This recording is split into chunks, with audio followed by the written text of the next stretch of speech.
வணக்கம் நண்பர்களே. ராகவ் சதாவை பத்தி நம்ம சேனல்லே ஒரு வீடியோ போட்டிருக்கோம். ஒரு அற்புதமான எம்பி, மிகச்சிறப்பா கேள்வி கேட்கிறாரு. பாலிசிஸை பத்தி கேள்வி கேட்கிற ஒரு எம்பின்னு அவர் இப்போ ஒரு முடிவு எடுத்திருக்காரு. அவர் மட்டும் இல்லாம அவரோட சேர்த்து ஒரு 7 எம்பியை கொண்டு போயிட்டு பிஜேபியில சேர்ந்துட்டாரு. இந்த முடிவு எனக்கு ஏமாற்றம் அளிக்குது. ஏன்னா யார் எதிர்த்து தீவிரமா கேள்வி கேட்டாரோ அந்த கட்சியிலே போய் சேர்றதுங்கிறது எந்த வகையிலான சரின்னு எனக்கு படல. அதை தாண்டி சோசியல் மீடியாவிலையும் ஒரே நைட்ல 10 லட்சம் ஃபாலோவர் வந்து அன்ஃபாலோ பண்ணிருக்காங்களா அவரை.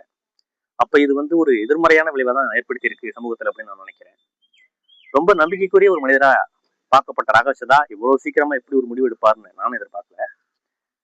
ஒருவேளை பர்சனலா அவருக்கு பல காரணங்கள் இருக்கலாம். ஏன்னா அவருடைய கட்சியில இருந்து நல்ல கேள்விதான் கேட்டேன், ஆனா என் கட்சியில இருந்து என்னை வந்து நீ கேள்வி கேட்க கூடாதுன்னு சஸ்பெண்ட் பண்ணுங்கன்னு சொன்னாங்கல்ல.